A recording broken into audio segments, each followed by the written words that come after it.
Hey guys, it's aquaisyummy here, and today we're going to be going over a game that would make even Scrub Noob proud. This game starts off to an incredibly bad start, but through my massive muscles, I managed to carry my team to that victory. One thing you guys are going to want to do at level 1 is make sure to watch this entrance. You're not going to want to watch it in the bush because they could surprise you if they just hug the wall and walk up. So just stand out in the open, making sure nobody goes through there.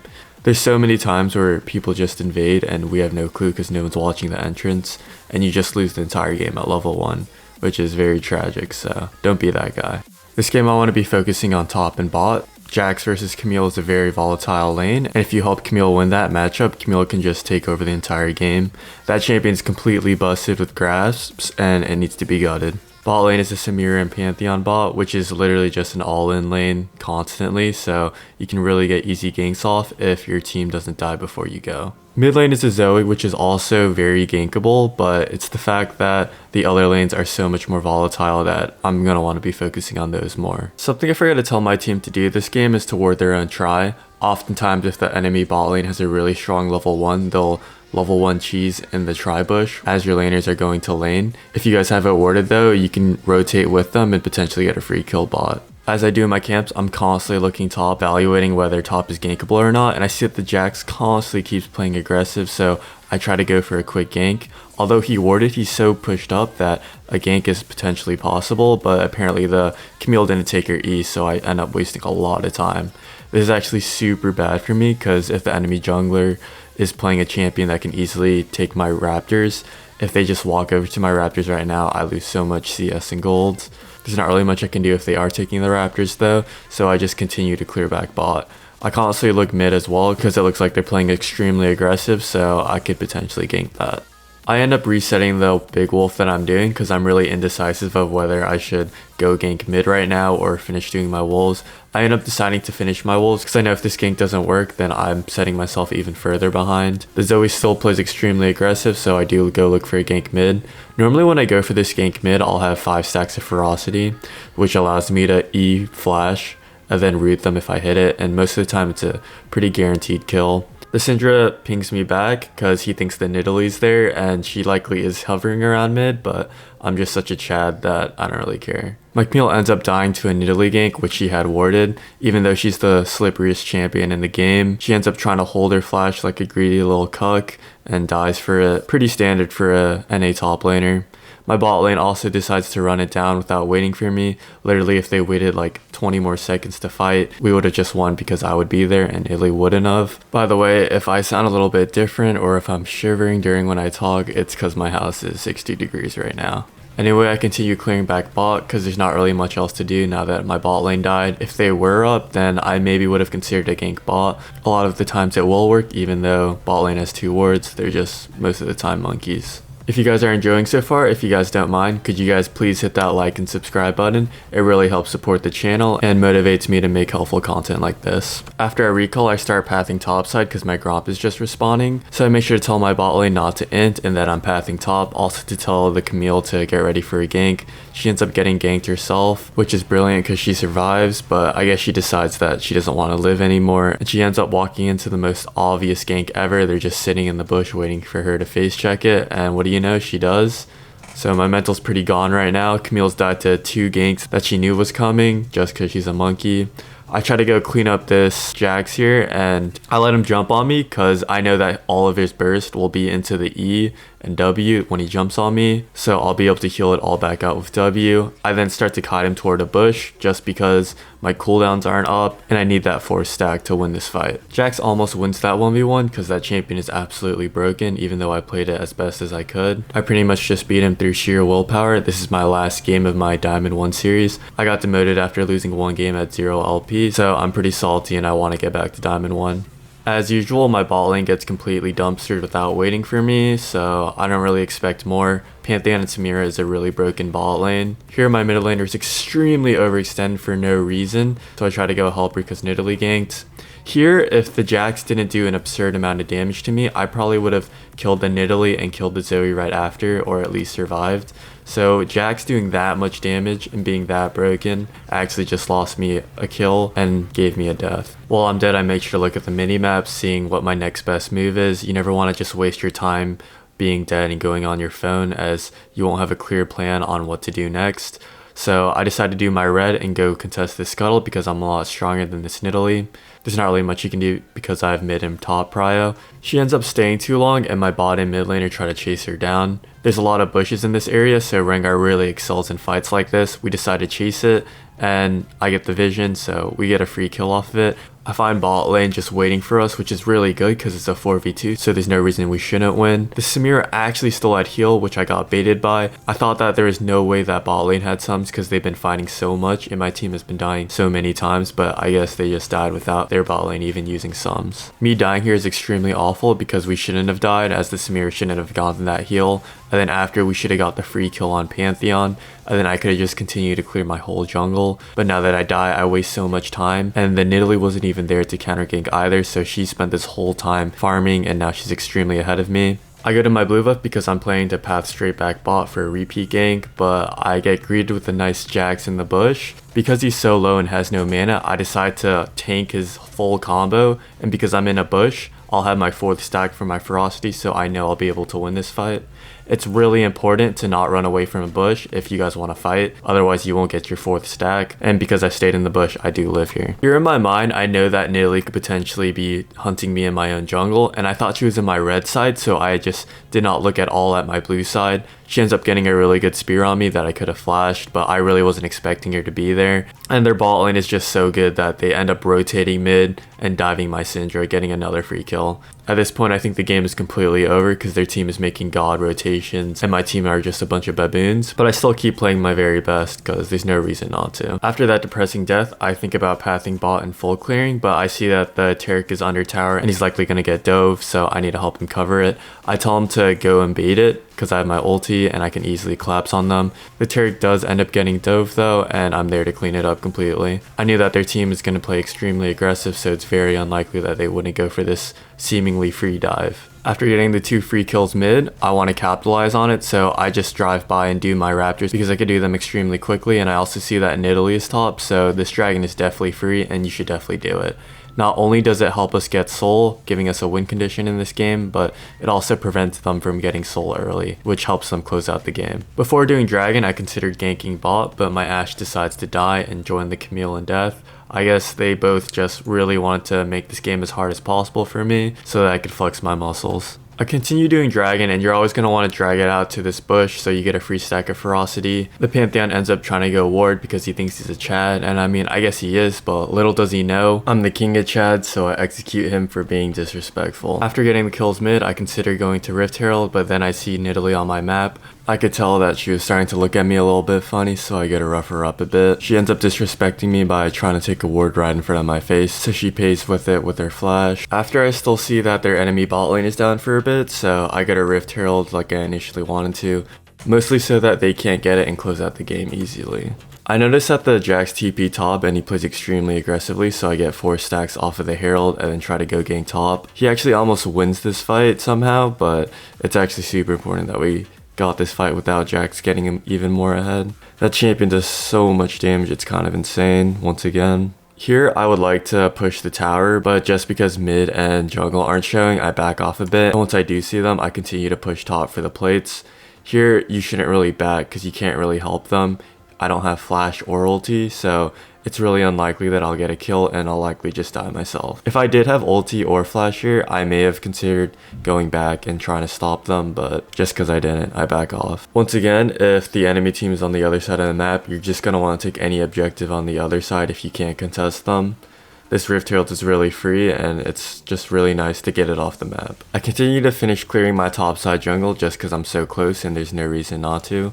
A lot of people have asked me why I have so much gold before backing, and it's really important to constantly be on the map, especially if you're the only reason your team's winning. I'm so far ahead that my levels just give me so much damage anyways that I don't really necessarily need the items. As your team's carry, it's also really important that you start shot calling, so you need to start pinging when you want to go in and whether you can take a fight or not. I see that the Jax is top, which is really important because my Camille is mid, so it's very likely that we could win a fight here. Here the Ashe just didn't R here. If she did, we could have just dove them and we would have gotten so far ahead from that, but you can never really expect your teammates to play correctly. All I really want to do is clear my jungle camps and wait for my ulti to come back up.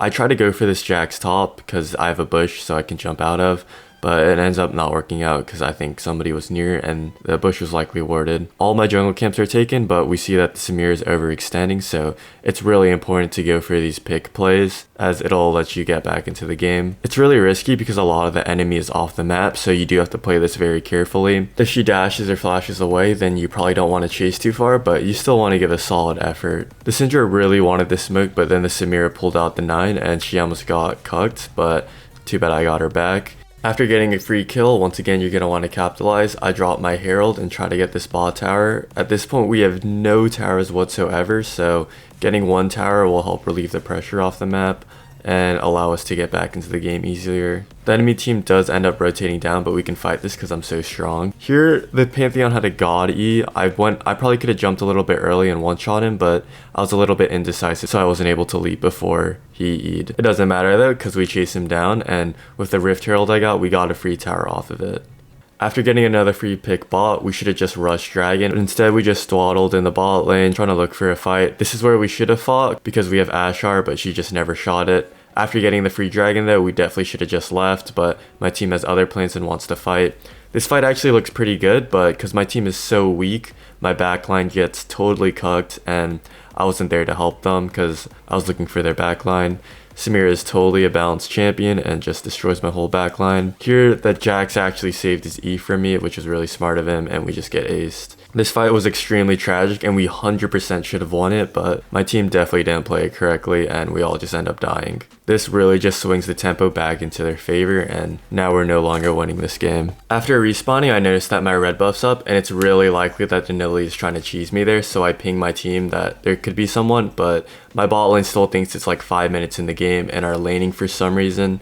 Not even the Taric rotates up for absolutely no reason, and he has ulti as well, so if he came, we would have a free double kill and the game would probably be in our favor once again. After my team let me die, they decided it's a really good idea to fight even though they have 2 of our 15 kills at the time, and what do you know, they end up getting wiped. At this point the game seems extremely doomed, but I still have hope because my team comp is actually pretty good, especially with Taric ult, and we have the Camille to counter out the OP-ness Jax has late game. Once again, I see that the Samira and Pantheon are challenging my rule, so I go and put them in their place. Here, these double kills are extremely important because if they do kill me here, the game is pretty much over. I save my W because I know that the Pantheon's going to stun me, so after he stuns me, they're going to try to burst me, but I'll have my empowered W to heal it back up and just totally win the fight. After the doubles, I go get Rift Herald. Unfortunately, Baron wasn't up, otherwise that would have been totally free and we would have been so far ahead, but I have to settle for just Rift Herald. Here, the 0 and 5 Camille baits me. She thinks we can fight this, but I know we can't because we don't have Taric, but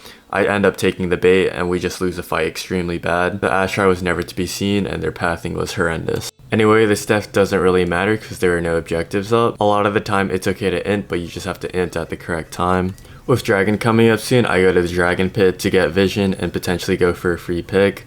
At this point, we don't win a team fight straight up unless we get a God, Rengar, and they fight around bushes. Here we just wait for them and the Camille ends up getting picked for free. The Rengar was way too slow. If the Camille lived here, we probably would have just won this team fight straight up. I end up getting hard focused and we lose this fight as I die really early. My team are a bunch of monkeys and end up getting cleaned up. This is awful because now that Baron's up, they can easily just take it too. They end up just settling for the dragon and a tower, so I go and set up at Baron hoping for another pick. I see that the Pantheon is just roaming through our jungle, trying to clear out wards and gain vision for his team. It allows us to get his flash, which kind of sucks that we didn't kill him, but we're able to chase down his team as we have Ashar. We end up getting a bunch of free picks and sums, which is really nice as it'll help us win our next fight. The Nidalee almost escapes, but little does she know they don't call me the hunter for no reason and I clap her cheeks. It's actually extremely important that I go for the kill on Nidalee because her execute is actually a lot more damage than mine and it's really easy for her to steal this Baron. The Jax continues to split bot and the Samira as they see that they can no longer contest this Baron, but luckily our Camille is strong enough now to actually match them. At this point my team is strong enough to fight them face on, we just have to group as 5 and wait for the Taric ulti. Of course my amazing Camille ends up getting caught and I think that we can fight this just because they're so overextended in our jungle, but my team doesn't rotate in time and we just end up dying for free. This was actually a bad idea because our team was split with 2 different decisions and we should have just ended up fully committing to one of them. Luckily for us, this was another scenario where inting didn't matter too much. Yes, we lost Baron buff, but they weren't able to get really anything off of it. Now that dragon's spawning, I go and look for a pick here. I can play extremely aggressive because I have flash, so I just can't be too greedy. I jump on the Nidalee, and if I had electrocute, I 100% would have been able to kill her and get out. But because I just stay a bit longer to go for the extra damage, I do end up dying here. This is actually a really bad mistake by me. The idea was there, but the execution was not. I should have realized that I didn't have enough damage because I didn't take electrocute this game. The Pantheon also managed to block my E, which would have also let me kill her, but it's just a bit unlucky. At this point, they get dragon for free, which isn't too big of a deal because they don't have soul either, so we just have to look for a better fight next time. I also hard committed to this pick just because my team has shown that they're really bad at team fighting, so I didn't really trust them to play well so that we could win one. They end up trying to siege mid, and I'm just waiting for someone to step a little closer to the bush so I can jump on them. I want to make sure I save my R so I can use it to chase them down.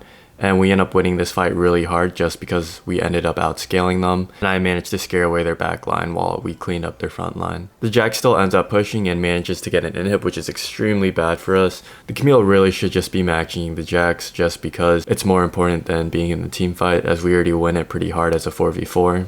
With 2 dead, I decide to ult into their jungle for another pick. I want to keep up the momentum and potentially get another pick so they can never get a fully 5v5 fight. I try looking for the Nidalee, but I end up finding a pink ward, and I don't want to overextend too much, so I decide to just not go any further because I've been spotted. It's actually good that I use my ult here just because it's low risk and high reward. My ulti will likely be up for the next fight anyways, so it doesn't really matter. I end up using my ult again for another pick, but I don't do anything too risky just because I don't have flash. If I had flash, I would have likely tried to one-shot the Samira and then flash out. They end up trying to actually do Baron just because I wasted my ult there, but this was actually a really good call by them because we were just out of position, and for some reason we have no vision even though we just cleared this area. I didn't really expect them to rush Baron just because I know that we win a fight at Baron Pit so hard, and also I didn't think they would have enough damage to rush it that fast. Them doing Baron here is actually extremely good for us because we just pretty much aced them, and now we just get a bunch of free towers off of it, and they don't really get to keep Baron buff besides the Nidalee. We decided to push down mid, and unfortunately for us, there are no minions, so I decided to tank a bit. The Nidalee keeps tickling us with max range spears, which low-key kinda hurt, and my team actually gets so scared for absolutely no reason. The Taric has healed and shields if the Nidalee does decide to jump in, so all they have to do is attack the tower. Since they didn't do it, I decided to do it, and I take a spear to the face, which is a bit unlucky. But hey, there's not really much you can do when your team decides to be KDA players after they've inted a bunch.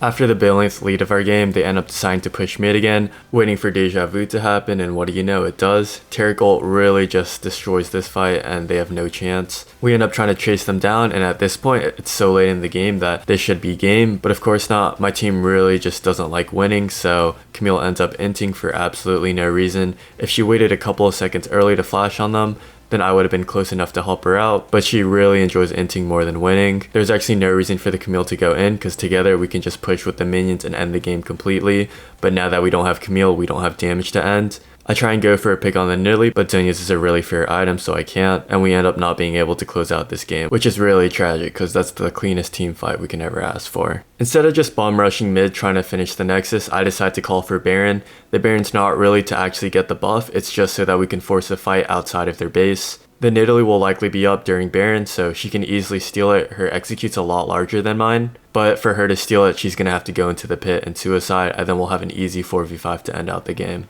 Because the game is so late, we actually rush the Baron extremely fast, so the enemy team has to react immediately if they want to stop it. My team should be zoning right now, but for some reason they don't. Taric doesn't ward over the wall, and the Camille doesn't go over to fight the Nidalee, so the Nidalee ends up getting a really good steal off. It doesn't really matter though, because now that we engage, we just win this fight straight up. The Jax ends up getting a really good flank off and really wants my booty, but unluckily for him, they don't call me Houdini for no reason, and I disappear to clear out his whole entire team. This dreaded game is finally over, and I'm pretty sure I got scoliosis from carrying so hard, so hopefully you guys can take something from this game so you can get scoliosis too. If you guys learned something new, please make sure to like and subscribe. This video took me a long time, so it really helps the channel grow. Also, I'll be able to do the poll for what to call my subscribers when I hit 1K subs. It doesn't let me do it on the community tab otherwise. Hope you guys have a wonderful day, and I'll see you guys next time.